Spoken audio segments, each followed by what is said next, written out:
Many times man has tried to become God, and many times man has failed. Man failed when building the Tower of Babel. Man failed when, as a creature of two faces, 4 arms, and 4 legs, he tried to spin onto the heavens and attack the gods. Man failed when he tried to become his own god in both Nazi Germany and Communist Russia. The gods are there to guide us. They are there to give us something to care about. They are there to make us strong and give our lives meaning. But they are not there for us to become them. Sometimes we may not agree completely with God. Negotiating is not forbidden, nor wrong, but we have to be careful not to fall into a pit of ego and unappreciation. In this article, I will explore the importance of the gods, as well as the proper and improper way of interacting with them. Many thinkers have considered God the greatest value there is, that thing which you most deeply want and desire, and which you work for the most, even if the effort is unconscious. I love Jordan Peterson's answer when he was asked in an interview if we need God. He said, "God is what you use to make sense of your life, by definition. You have a hierarchy of values. You have to, otherwise you can't act, or you're painfully confused. Whatever is at the top of that hierarchy of values serves the function of God for you." This is why for a while I used to go around telling people that either they are religious or nihilists. And if they were nihilists, they wouldn't even be here because a nihilist would see no point in leaving their house. In theory, they wouldn't even see the point of owning or living in a house, to begin with. Other thinkers, such as Plato and Aristotle, use the same logic as Peterson, conceiving God as the highest value, and have attributed God to the role of a supreme consciousness, or intellect, given how something which humans will always strive for is knowledge and experience, which is probably a similar conception of God as the one from Hindu and Buddhist traditions, the Brahman, the outer God. Understanding that God is the highest value will give us more power over our own lives, since this creates a deeper understanding of what reality is. Let's analyze Peterson's phrase, "God is what you use to make sense of your life by definition." If God is our highest value, how exactly does our highest value give meaning to our life? The process is quite simple actually, and it is something which is very deep in our biology.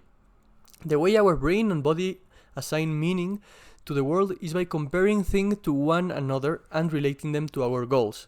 I want you to do a very simple thought experiment. Let's say you accidentally locked yourself in your room for days.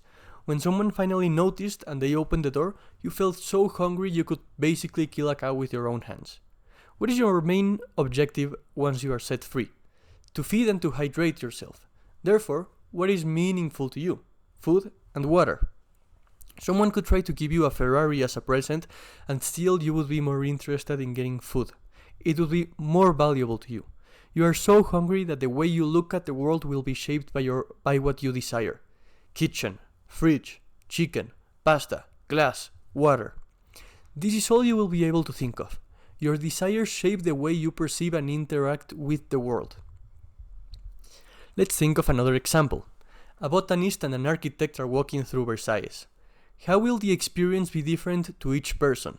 It is likely that the botanist will be looking at the plants and trees and noticing the different scents and the buzzing of the bees and bugs, while the architect will be paying attention to the imposing palace, noticing the angles, the materials, the entrances of light, and how much work would have been needed to build it.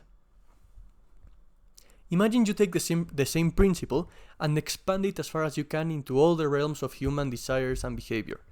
The desire to be happy, to be free, to be healthy, to feel important, to be kind, to love, to be loved.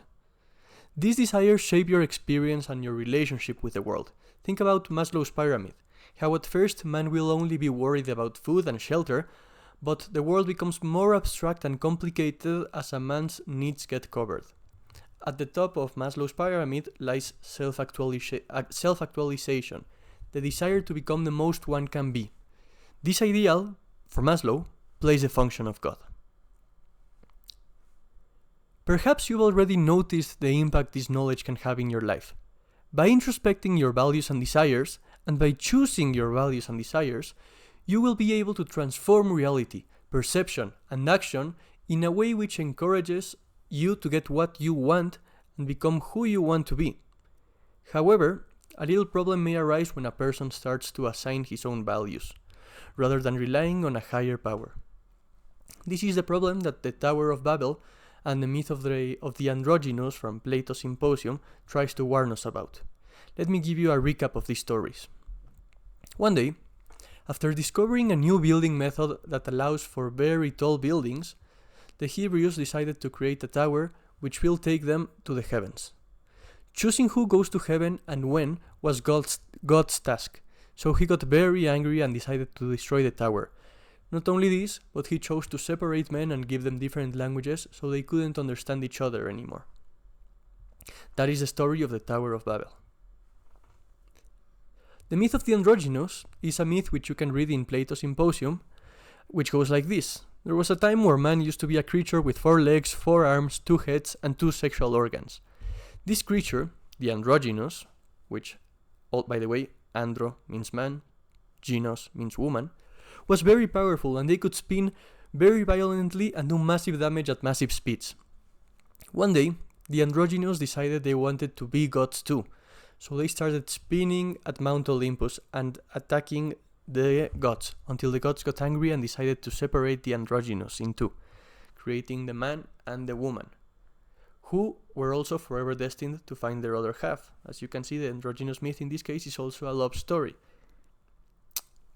There are patterns on both of these stories which you might have noticed, and as I concluded on an investigation I did for school, there seems to be no historical connection between the Tower of Babel and the myth of the androgynous, which means that on 2 different occasions, people observed the same thing, that when men try to become God, bad things happen to them.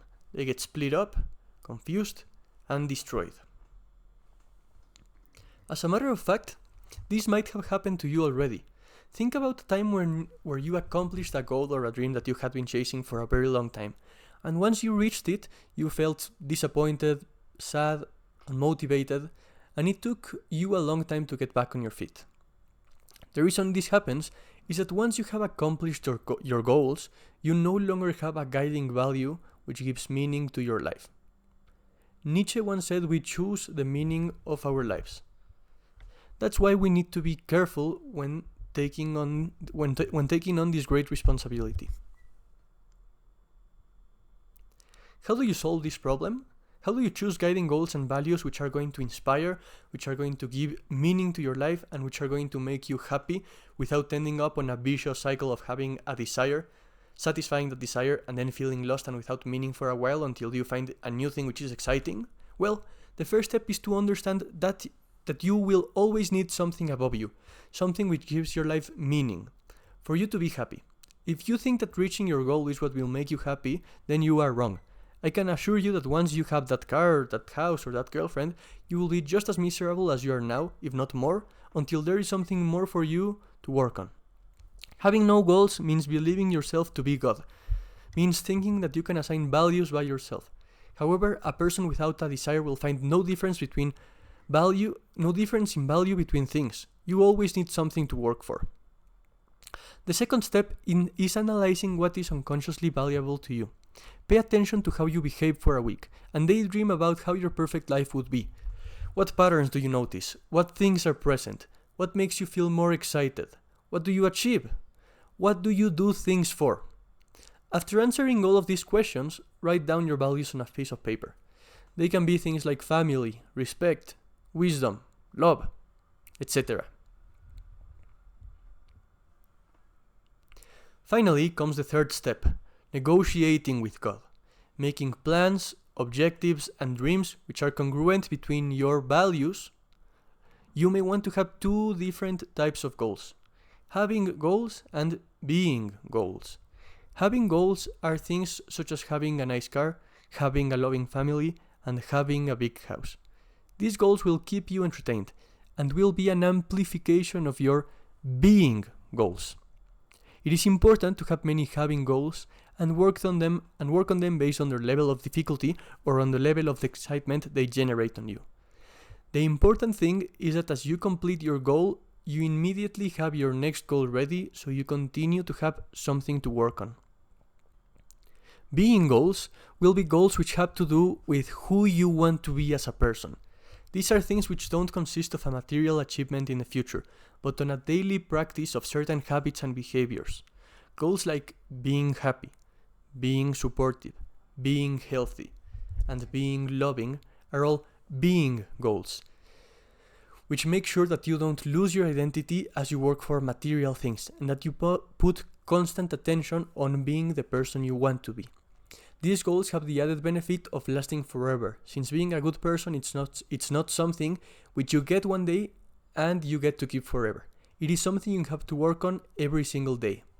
Choosing your goals is negotiating with God, because you will have to make compromises in order to let your different values coexist. If 3 of your goals are being healthy, spending time with your family, and having lots of money, you will need to compromise on some things to be able to have all of them, or to have some of them to a lesser but satisfying extent. Or maybe, you will even have to give up some goals for a while. There is an Islamic story which illustrates this point. One day, Prophet Mahoma was talking with God about how many times per day he wanted the Muslims to pray. And God said 999 times. And Muhammad, who was scared to say no to God, went to Prophet Abraham for counsel, and he heard Abraham could put some sense into God. So Abraham talked with God, and then Abraham went back with Muhammad and said, okay, you only have to pray 888 times per day. Abraham, but that is too much. Can't you get God to lower it a little bit more? Abraham spent days and days talking with God and with Muhammad. 700 times, 500 times, 150. Eventually, Abraham came back quite frustrated and said, God said you have to pray 5 times per day and there is no more negotiating about it. Muhammad agreed to that number, and to this day, the Muslims pray 5 times per day. This story is quite comedic because you wouldn't believe a man trying to negotiate with God. However, it teaches us a very important lesson, and that is that while something has to be the most respected, revered, and important to us, it is also important to find a balance which gives space to the other things that are important to you. Perhaps your family's health and happiness is the most important thing to you. But you should also consider having space to work on other projects, hang out with your friends, watch a movie, and take a break every once in a while. The prophets negotiating with God is not something which is uncommon. Jacob wrestled with God when trying to get a better deal, and that is why God gave him the name Israel, he who wrestled with God. Moses and Abraham constantly negotiated with God and asked him for things like favors, laxity in some areas, etc. And Moses was scared to talk to the Jews, so God told him to take Aaron as his talking man. Abraham didn't think it was fair to kill everybody in Sodom and Gomorrah if there were good people there, so God told him he would save the good people of Sodom and Gomorrah. And he did. Being able to negotiate even with what is the most important to you is an incredibly useful skill, which will help you enjoy your life without sacrificing duty, respect, and value itself. I hope this article taught you the importance of goals, of making compromises which aim to find a balance between your desires, and how to work for your goals without leaving yourself aimless and lost. If you need help working on your goals, making the correct compromises, and finding meaning in your life, I invite you to contact me for a free consultation where we'll find out how I can be of service to you. With love, Iván Beresin.